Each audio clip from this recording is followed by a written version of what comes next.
didn't expect that. Air raid alert. Proceed to the nearest shelter.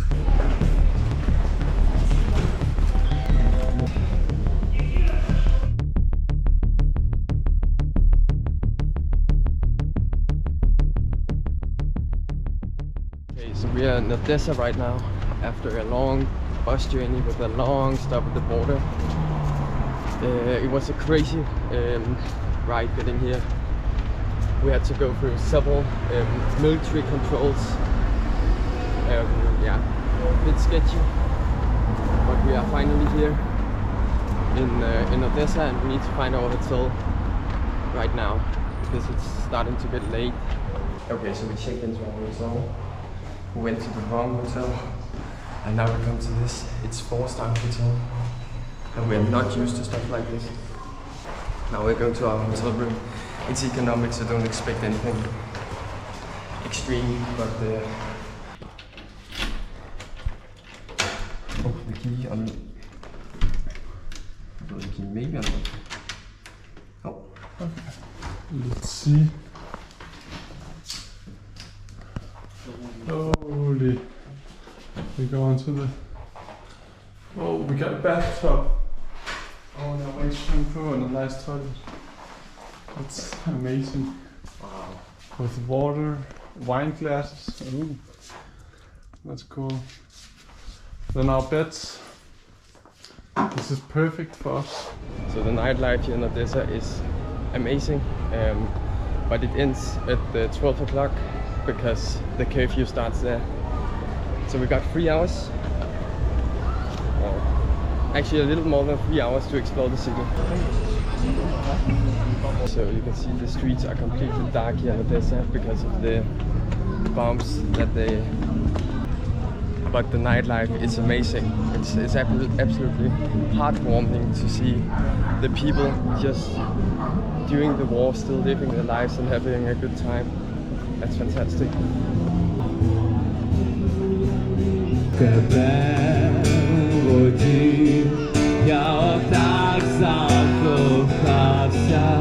Веселка, цариця небес. Мені захотілось і хмари за гору забрати і витерти. So we bought some cola and we're sitting at this kebab shop getting a shawarma. It will be amazing. So we just went in and they said big shawarma on our pretty scuffed Russian. And look what they gave us.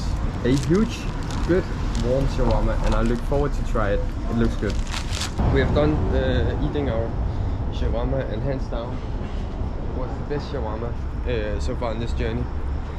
As a whole package, it just got it all. It was perfect. You always get a little nervous when there's French fries inside a shawarma. It's not my preferred type of stuff inside a shawarma, but this time there were so few. They were spread out with a lot of sauce, so it was actually acceptable. A sushi burger. Well, write down in the comments if you have tasted a sushi burger. Now we'll find a supermarket where we will buy some supplies. Under 50 kroner på den helt store. Det der. Ja, også de små, det er... Men det er 8 kroner. Ja, 30, det er fedt. 8 kroner. So here vodka is extremely cheap. Ja, det kan sgu ikke være rigtigt. Det er Så sgu det nok her, rigtigt. det er 15 kroner. Ej, det er fandme, hvor stor den? Han liter? Done with the bath. Holy fuck, that was amazing. Just to dissolve my dirty body in that fucking bathtub. Holy shit, that was nice. So of course, when we're in Ukraine, we're going to buy some vodka. And it's a new one this time. I gotta decide which brand I will take with me home. So this one was a little more expensive. So let's taste if it's better than the other one we bought in Moldova. They got it here as well. And it's cheap as fuck compared to where we live. So this one I think was around 1.5 euro. The other one is less than 1 euro. Super good prices, right? So let's try this one. Smells good. Smells like a good vodka, honestly. Nastaravi.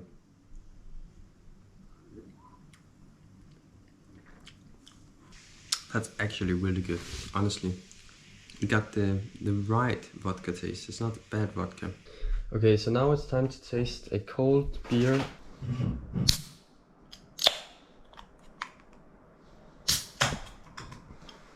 Skål!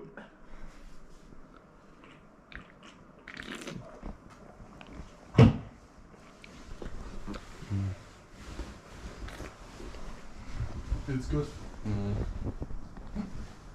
That's very good. Don't be careless. Your overconfidence is your weakness. Fuck. Didn't expect that. Air raid alert. Proceed to the nearest shelter. Don't Of be course, careless. it's Your happening. overconfidence is your weakness. So, yeah, basically, we got an air alert just 1 minute past midnight. Holy fuck. Now the reality starts hitting. We are in Ukraine. We are not just in any European country. The question is what we do. We haven't really got any information by anyone. We are not going out because it's past midnight, so hopefully the hotel got something for us. I don't know, this is sketchy as fuck. Okay, so as you see, we got a large attack on Ukraine right now, especially in the east and the south. You can see we are in Odessa region, and yeah, I think we'll head down the lobby to ask for help. I'm not sure if anyone gives a fuck about this, but we certainly give a fuck. We don't want to explode.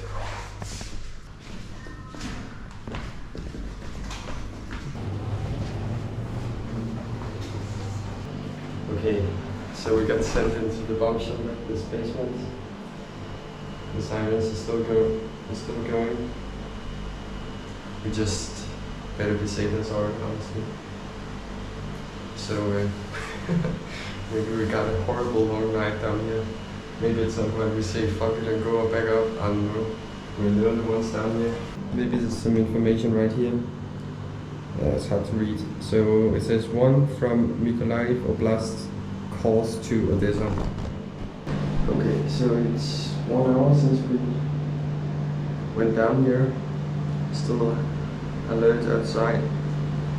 Still not any news from the drones other than some of them at least are flying northwards, so hopefully they can remove the alarm very soon.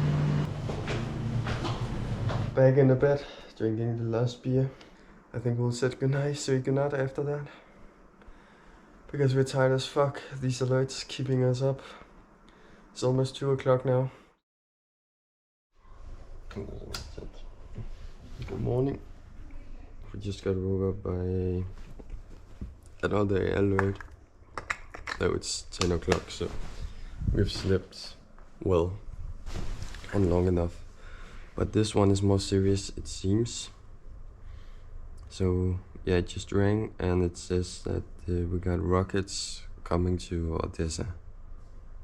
The air alert is already over, and yeah, we didn't even get up and get ready to go down to the bomb shelter. It lasted for like 10 minutes. So okay, so we have left the hotel now on a beautiful sunny day in Ukraine, in Odessa.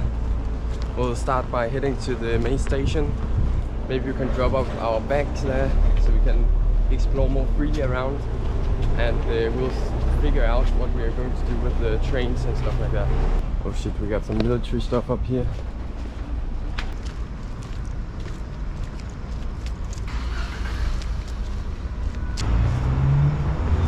So we have almost arrived at the main station, and we'll try to buy a train ticket for this evening.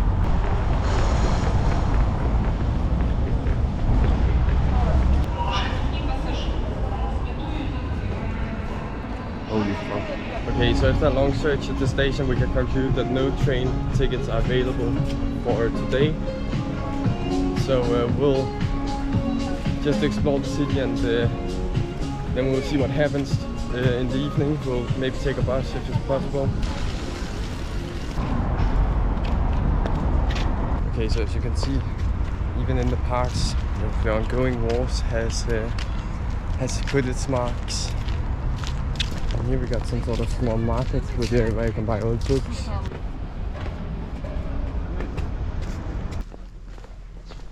So we're quite close to the beach now, where a woman in the bus told us we could not take a swim because of the mines in the water, but it seems like people are taking swims anyways.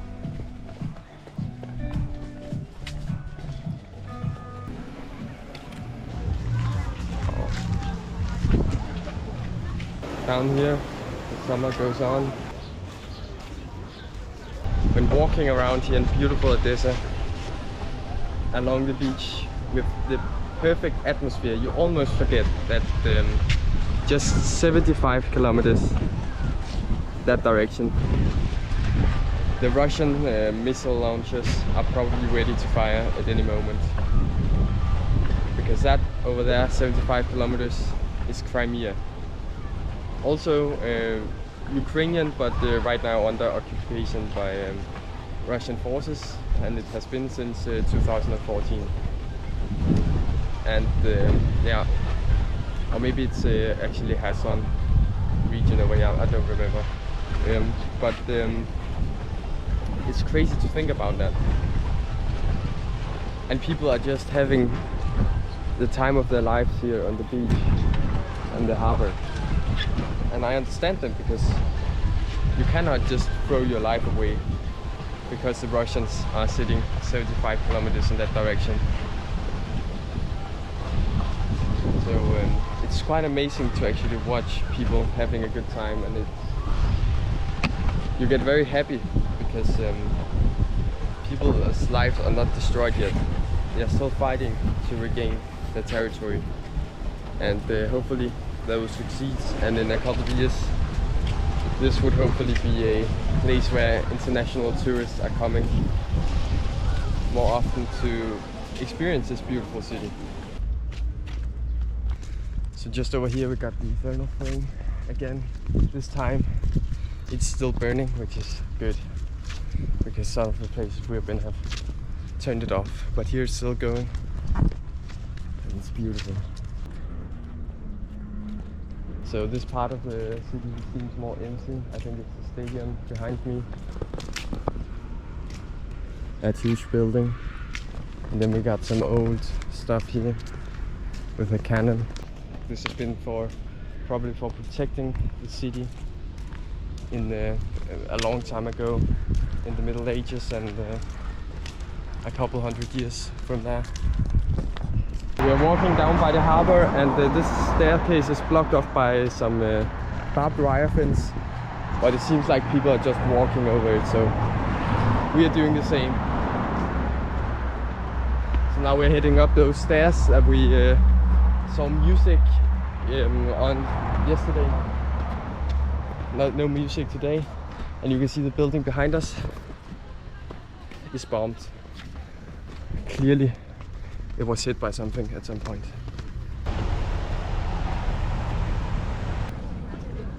So you can see the old monument has been sealed up to protect it if some bomb hits nearby. The fragments will not destroy the monument and the history of the city, because that's what Ukrainians also fear, is that Russia will delete Ukrainian history, and therefore it's important to protect it, to preserve the unification of the people. Okay, so we found a guy who said a bus to Kyiv is going 30 minutes past 10, and we'll meet up with him 10 o'clock. It's a little bit late maybe, but yeah, we'll see if we can find something better. Otherwise it will be what we take, and we're in Kyiv tomorrow morning at some point. It will be a tough ride in that case, but we just have to live with it.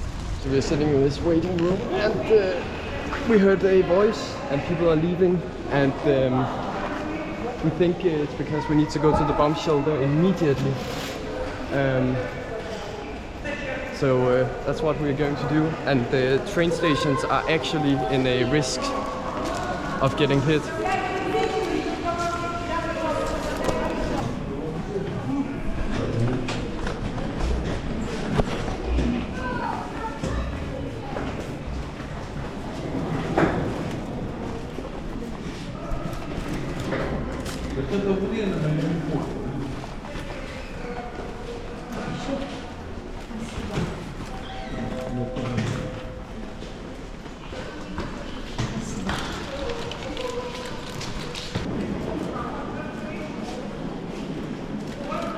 So now we're sitting in this basement.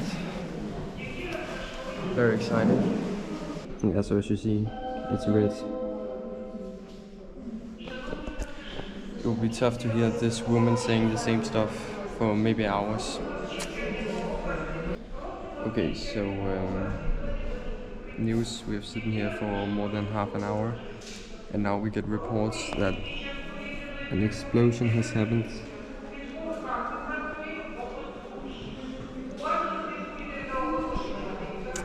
Interesting. Okay, so the alert is over and we're heading to the bus. It's right here in front of us. Yeah, we're basically sitting here waiting for our friend, the guy we just met briefly earlier, who said 10 o'clock we should be here and we can catch a bus to Kyiv. We have not seen him so far. He got 10 minutes before we agreed to meet up, where he said the bus should be. There's another bus, it's not gone yet, but it seems like it's prepared to go, so it's probably not the bus. There's no space in it either, so it'll be very exciting to see if we can get any space, any seat in any bus. So this is a van that's going to help us get to Kyiv. So this is our bus. We hear some ear rape right now. So yeah, look at the scuffness of this bus. It's basically just a small white van, so this journey will be amazing. We are at the first stop now. Just a gas station. And this is the funniest ride of our entire journey. Holy shit. We've got a lot of good personalities as usual here in the Balkans. And another fun story, we drove 110 kilometers per hour through a military blockade control post or something. Which means he drove, well, the speed limit was 5 kilometers an hour, which means he drove 2,200% faster than the speed limit. And the police were not happy, but then he gave like, I don't know, maybe a couple thousand of the Ukrainian currency, and and we could continue no problem. So that's hilarious. We'll see how the next 3 hours of driving is going to continue. Hopefully we get there alive.